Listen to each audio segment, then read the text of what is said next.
It's summertime in Michigan, so I'm excited to welcome you to the 4th season of the January series in July. A new series of compelling stories, new discoveries, and an opportunity to continue our curiosity. My name is Michael Wilskett, the director of the January series. And the January series office is grateful to our series and daily underwriters, along with our many financial supporters for enabling us to share these 3 events with you. Today's talk is one I'm particularly excited to share with you. A few weeks ago, I had the chance to go on a behind-the-scenes visit to the Grand Rapids Public Museum archives, which holds over 90% of the museum's collection that isn't on display. Everywhere I turned were new discoveries, from dugout canoes to mastodon bones to old newspapers, and the first piece of office furniture that the future Steelcase would develop into. It was a treat also to see the care and joy of the curators and that they have for their area of responsibility. I'm grateful to Alex and his team, as well as our many friends at the Grand Rapids Public Museum, for their assistance with this video.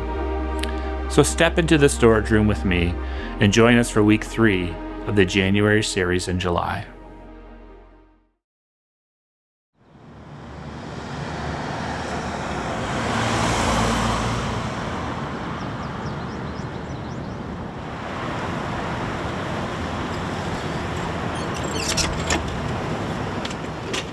Probably the most fun I've ever had at work was when we did, probably about 5 years ago now, we did an exhibit on the history of toys and games.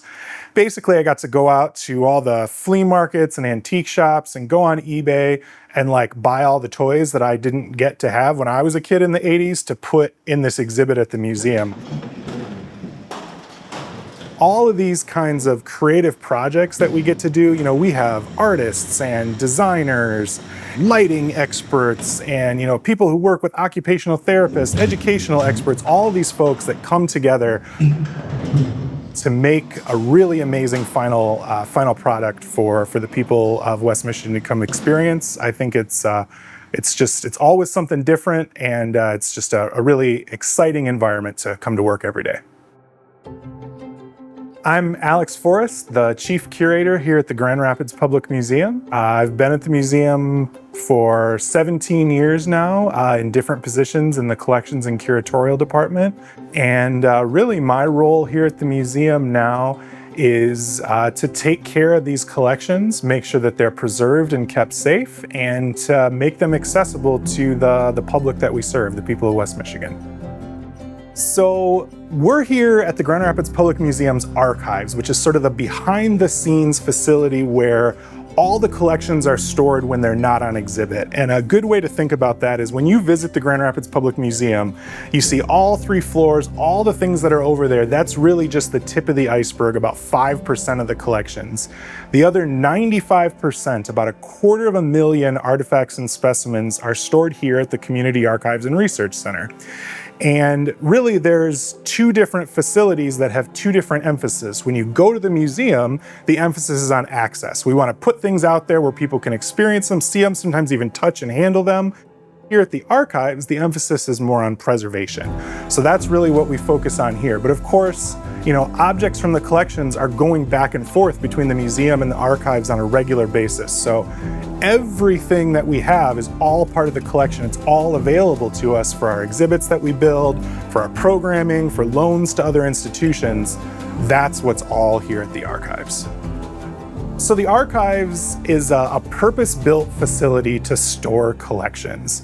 And it was built about 25 years ago in the year 2000. We store probably about 95% of the museum's collections here, and it's got a lot of special features that we benefit from to keep these collections safe and preserve them for future generations. So things like a special HVAC system that gives us constant temperature and humidity. We have UV filters on all the lights over long periods of time. Light can cause damage to artifacts.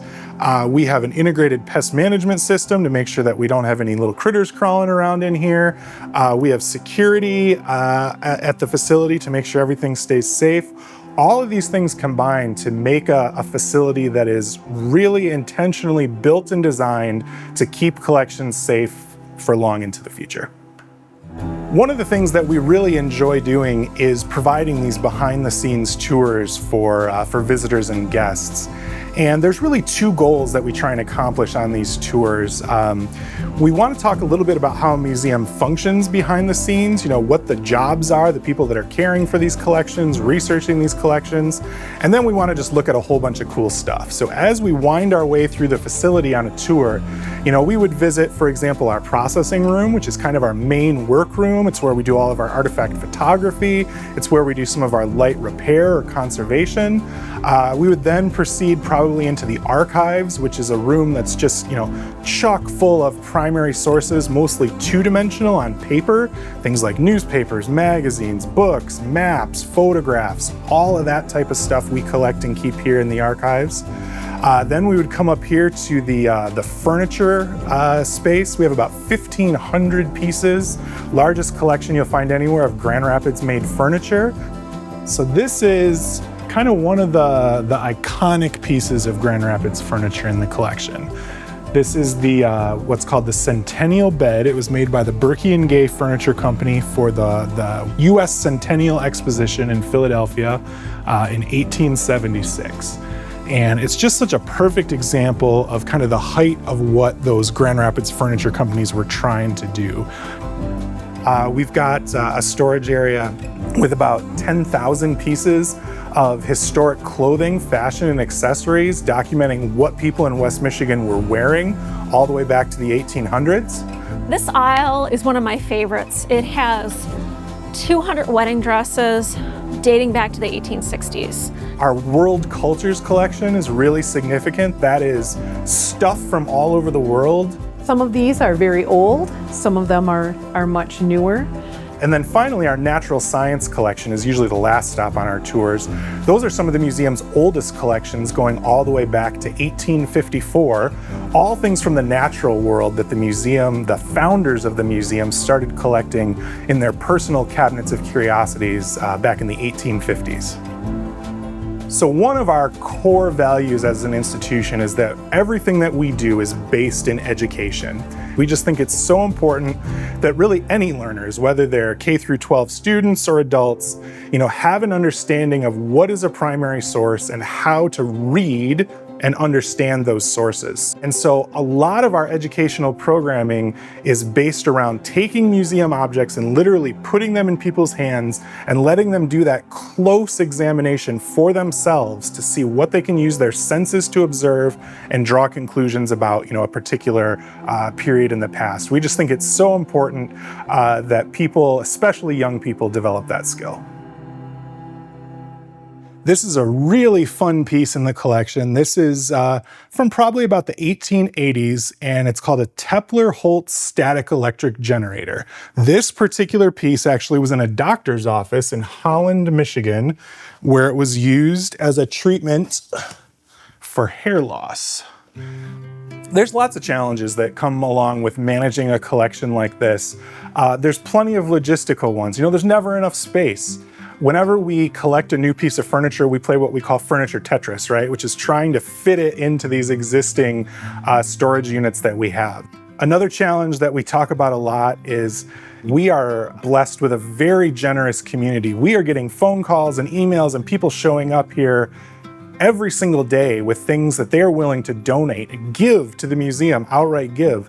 But there's no way that we can accept all of the offers that are made to us. And so my team and I, we work with a group called the Collections Committee to really try and think hard about, what makes the most sense for us to bring into our, what we call, not lightly, our permanent collections. So when we collect a thing, that's only half of the work. The story is the other half that has to go along with it. And so making sure that we sit down and talk with that donor. Sometimes we even do video interviews like this, where I'm the one on the other side of the camera, talking with that donor, making sure we understand, why did you save this thing, that's come down in your family for 100+ years? What made you go halfway around the world to collect this thing? And when you combine that, the thing itself with the story, that is what is the full picture, but it's also the challenging part of the job. So really, we evaluate potential donations based on historical, cultural, or scientific significance. We're not so much concerned about monetary value. We want to be able to tell stories, and the stories that we tell are often based in sort of a local or regional context, but not always. We like things that have connections or stories to other things that we have as we try and build the collections and build our exhibits, right? And then one of the most important things is, something that's not already represented in the collection.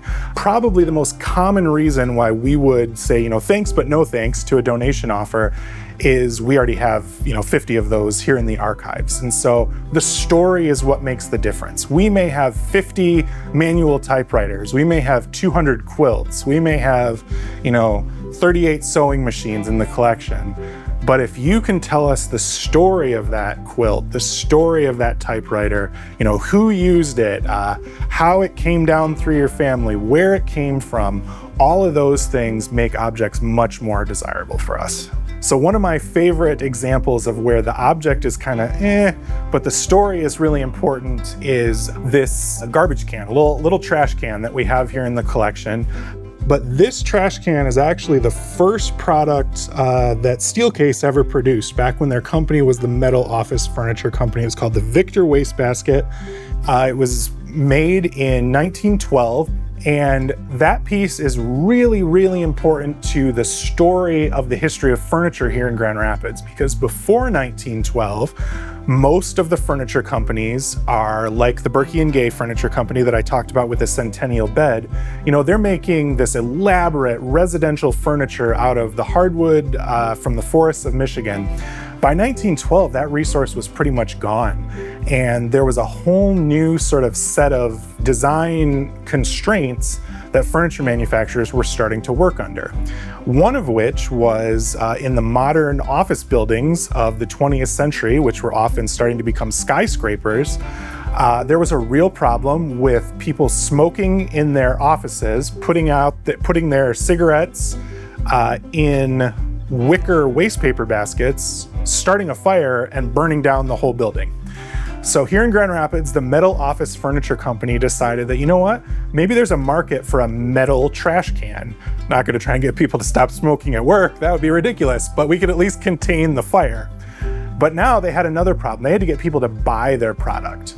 And for a product to look appropriate in a well-to-do office in 1912, it had to have that sort of dark wood finish.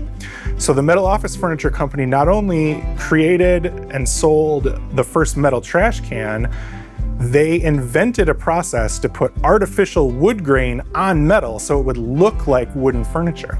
This product line was so popular that they actually eventually changed the name from Metal Office Furniture Company to Steelcase, which was the product line. So this is kind of their a real turning point in the furniture industry from the wooden residential furniture to the metal office furniture type industry that we have today. So the next collection that we're going to go check out is that World Cultures collection here at the museum. And Katrina Furman is our Anishinaabe curator. And so she's going to tell you a little bit about that collection as a whole, but really focus on the materials from the Anishinaabe or the native indigenous people from right here in Michigan. Katrina's position as the Anishinaabe curator at the GRPM, it's a relatively new one, just created about 2 years ago. And, it sort of generated out of this idea that at the museum, we do a lot of work with the Native communities, but we needed somebody on staff who was part of that community to be able to represent them, to tell those stories, to interpret those objects. And so, Katrina has the background and training, as well as the lived experience to do that. So this cabinet is one of my favorites.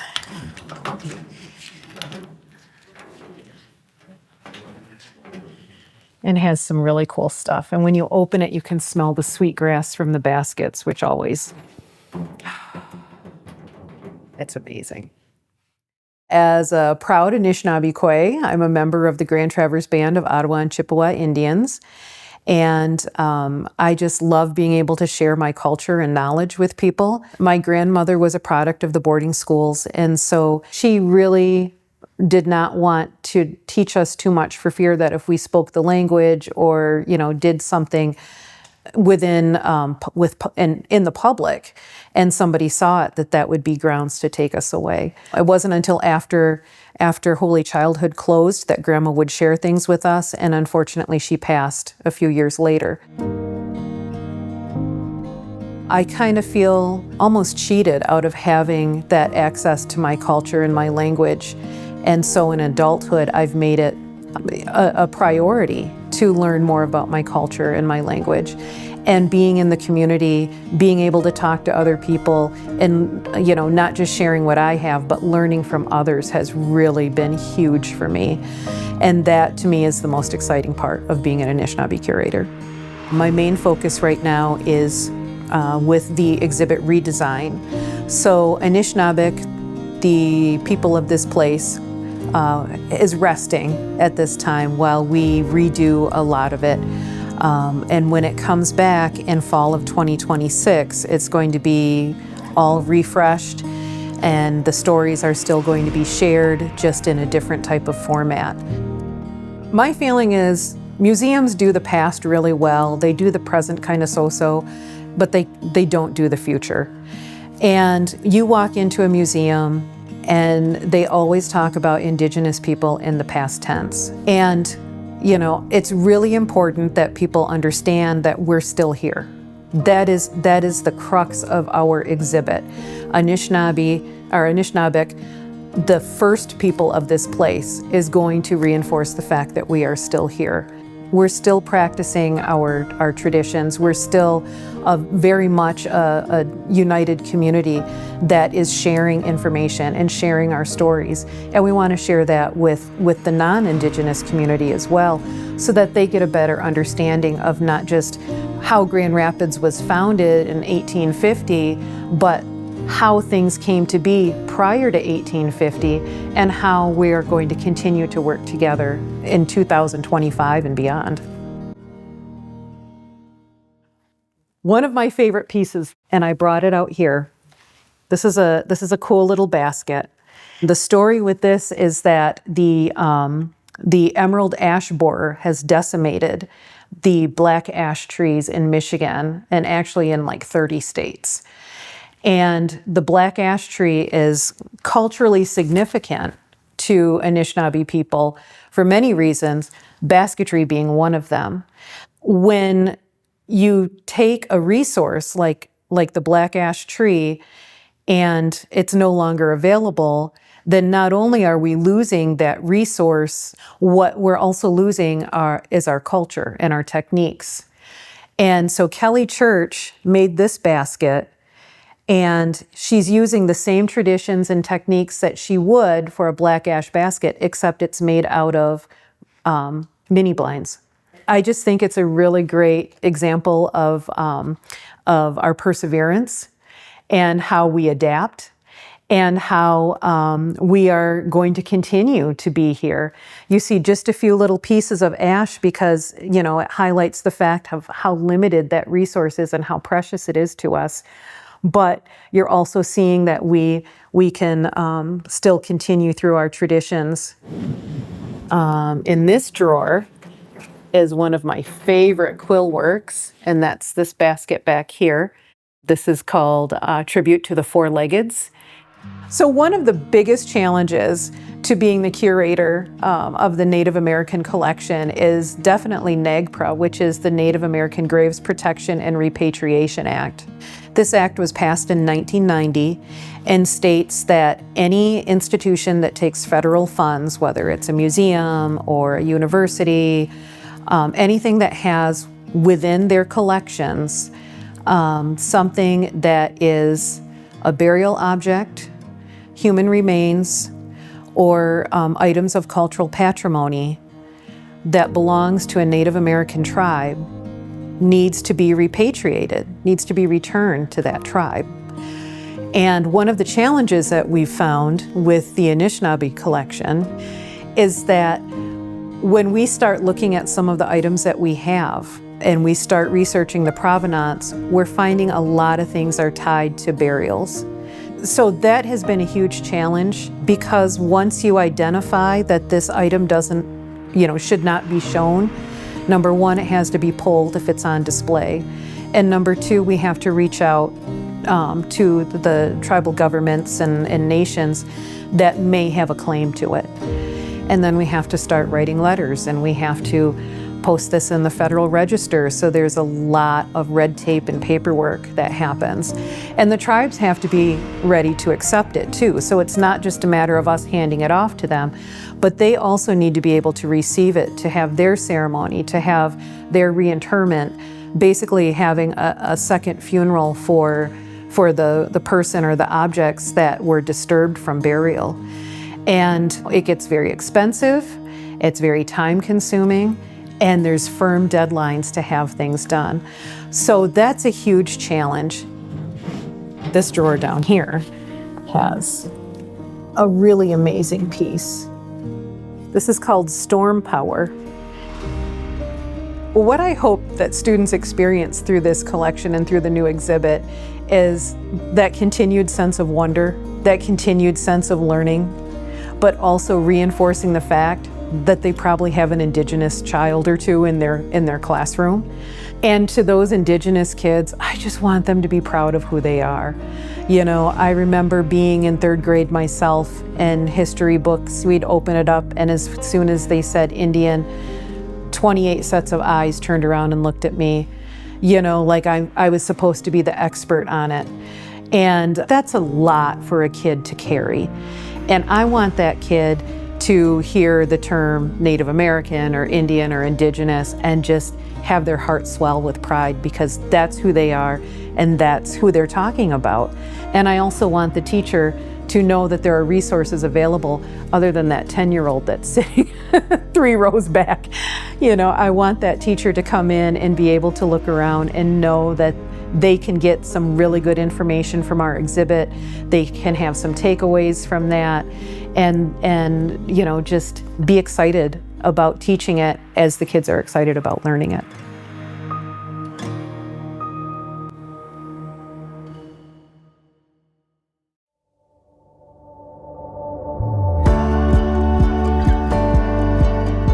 Okay, let's do the Doris Cole dresses. Is that okay? Or, okay, maybe I should talk about these. So we've got lots of fun. As you see, the different colors change. We've got some fun 50s and 60s fashion. I like to call it the biggest, best closet in West Michigan. And then these dresses here are the ones that were donated by Doris Cole. And the stories behind these pieces are really what makes it really exciting. And they are in absolutely pristine condition. My name is Andrea Melvin. I'm a senior collections curator at Grand Rapids Public Museum, and I've been at the museum for about 15 years. The area I'm responsible for managing is the clothing collection.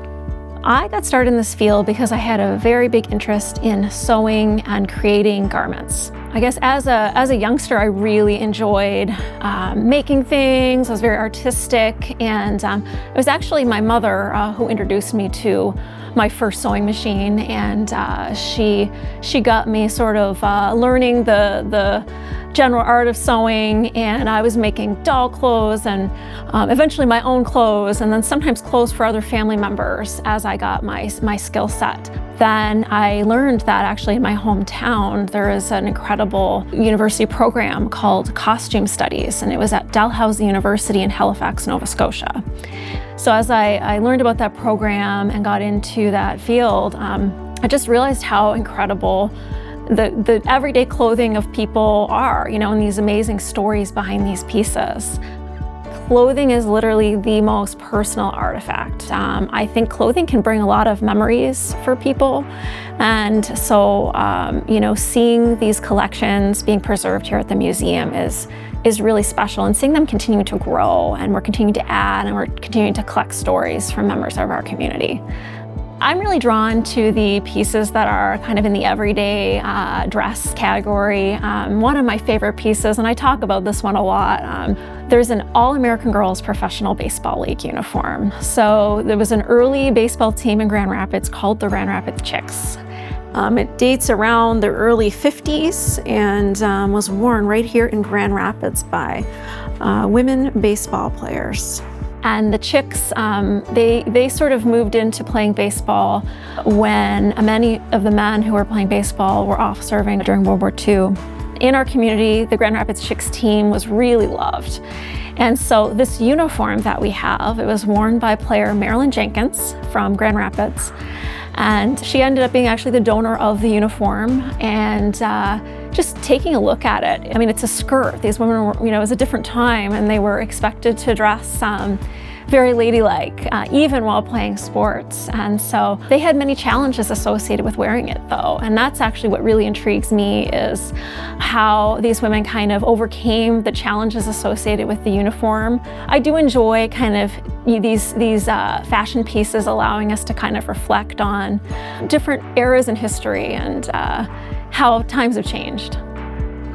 Another collection I really like is the Doris Cole dress collection. So this is a collection that was donated by Doris about a decade ago, and she and her sister wore these incredible party dresses. And there's about a dozen of them, and they are just so stunning. They're from the 1950s. So her and her sister wore these to dances in East Grand Rapids and in Grand Rapids at the various schools they attended, also in college. And so these dresses, what's really nice about them is that they are very well recorded on where they wore them. So we have pictures in the yearbooks of where they wore these dresses. Many of them have labels of who was making them, and some of these makers were right here in Grand Rapids. And so what I really love about this collection is just the incredible care that they took for preserving them in their own homes before they decided to donate them to the museum. They're beautiful to look at, and they've been a really popular type of garment to exhibit for the museum. So. The museum's clothing collection is 10,000 clothing and accessories. What's really incredible about it is it's been digitized, so it is completely available online. Because of that, we've been able to do so much more with this collection. We had this recent exhibit, Fashion in Nature, that we've created. It has 110 clothing and accessories in it. The reason why we were able to make those curatorial selections was because we had access to these garments online. The biggest challenge with curating a fashion collection is actually the physical nature of clothing. It's a very fragile artifact. Museums typically do not keep clothing out on exhibit for extended periods of time. It's susceptible to fading in light. With handling, too heavy of a hand with it can actually cause damage. So just dressing mannequins can be challenging. And then having a garment sit on mannequins or really against any sort of other material can sometimes cause reactions. And so just the fragility of the collection, I would say, is the biggest challenge.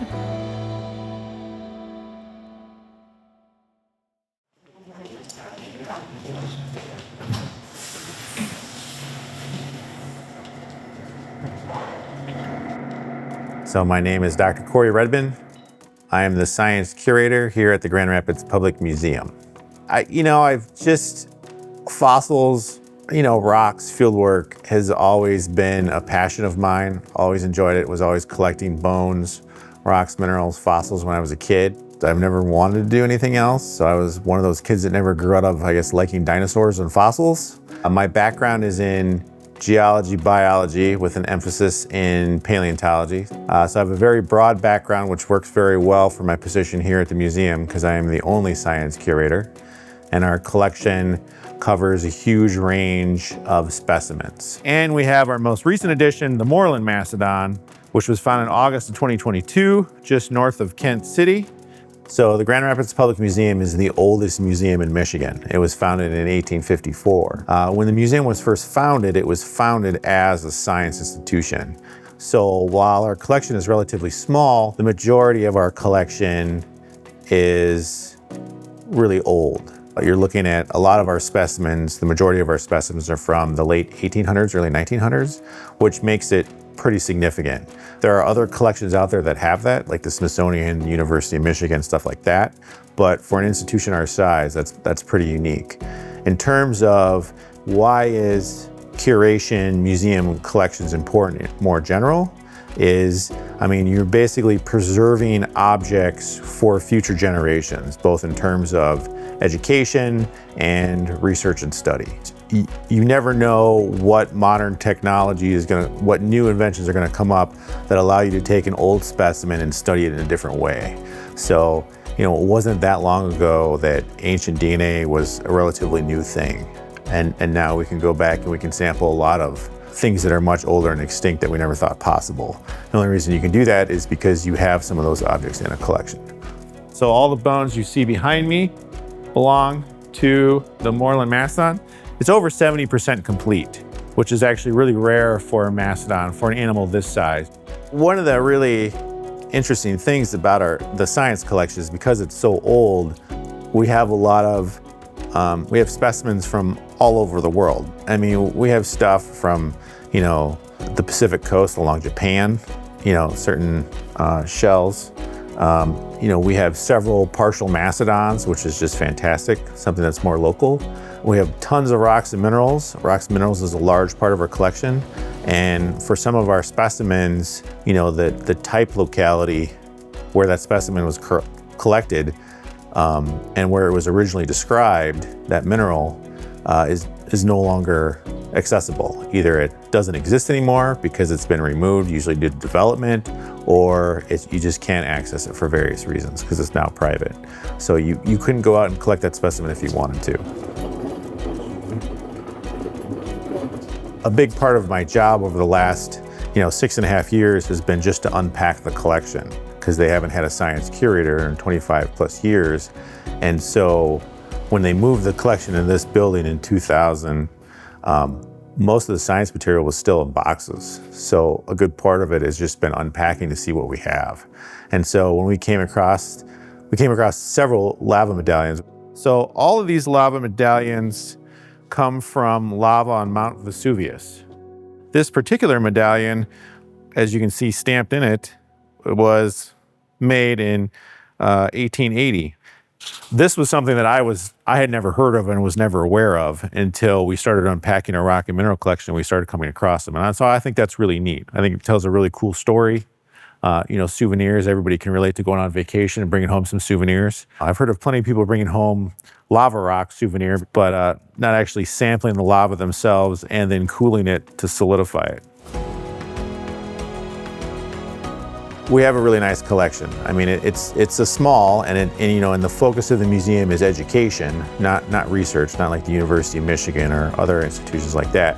But our collection is really unique, and we have researchers from all over the country come in and utilize our specimens when they're doing their studies, and that's really cool. We want our collection to be used for education, so we want to try to put as many of our specimens in the hands of our visitors, of our students, of the community members, because 250,000 objects, 98% of those were donated by, you know, Michiganders, people of Grand Rapids, and we want to make sure our collection is utilized. But, you know, we also want to serve it, you know, save it for future generations so they can use it and learn from it. So that's that balancing act. The part that I really like about my job is the variety. Depending on what exhibits we have coming in or that we're developing in-house, depending on what education is working on in terms of educational science-related programs. You know, I really never know what I'm going to be doing from one week to the next. So one week I might be learning about butterflies, the next week I might be working with rocks and minerals, you know, either helping education with one of their programs if they ask me. You know, if there's any exhibit that we're bringing in that's a traveling exhibit or that we're working on in-house that's science-related, I'm obviously taking the lead on that. So it's the variety in the job that I really like. It's always changing, it's always different. From day to day, week to week, you never get bored.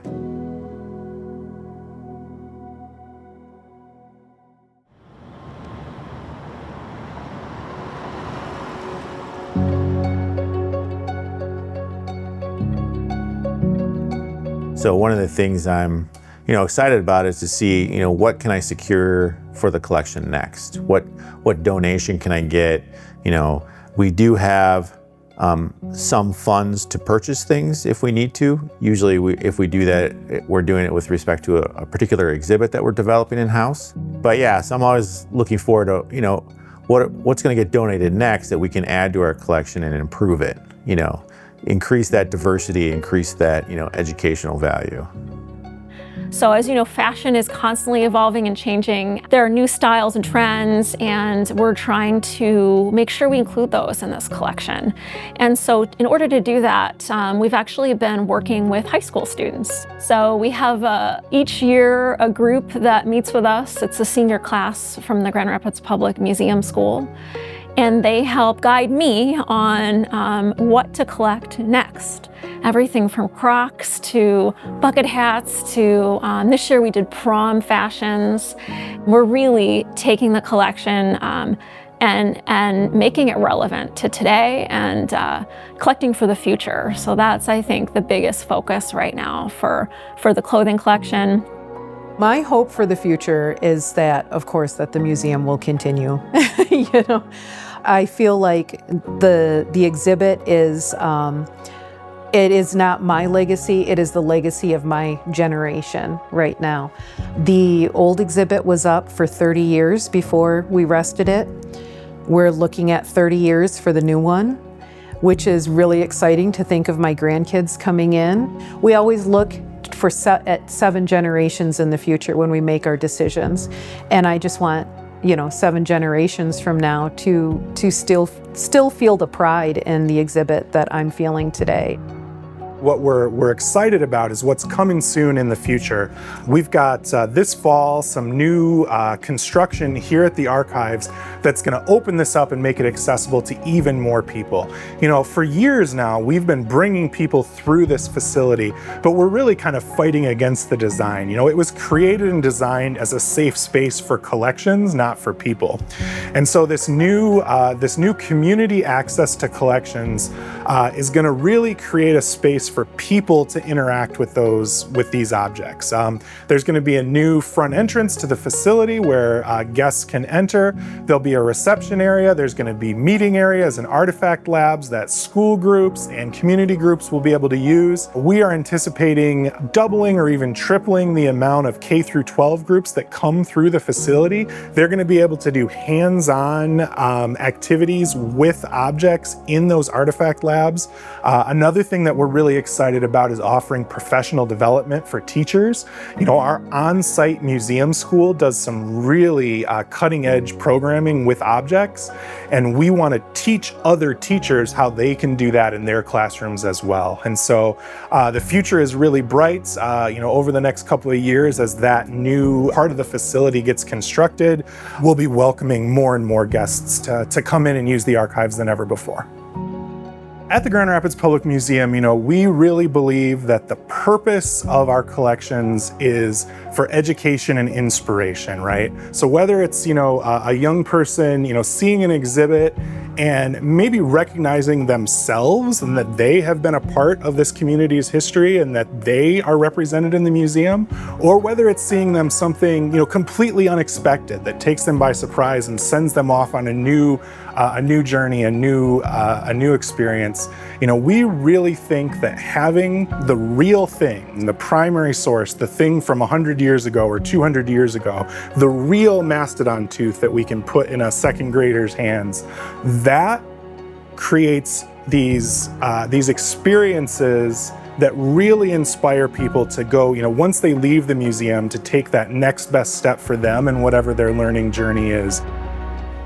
This facility really preserves the history of our community. As Grand Rapids grows and as more and more people are coming here from all over the world to make this their home, we think that it's really important that we continue to collect and preserve and tell those stories so that 100 years from now, people will be able to look back and understand, where Grand Rapids was at a point in time, what the people who lived here valued, what they saved, what they thought other people would want to see. Because, almost everything that we have, about 98% of our collections, was donated to us by the people of West Michigan over the last 170 years. And that has created this incredible resource that's a public collection. It's owned by the city of Grand Rapids. It's available to anybody. And keeping that going for the future, I think is one of the most important things that we can do for our community.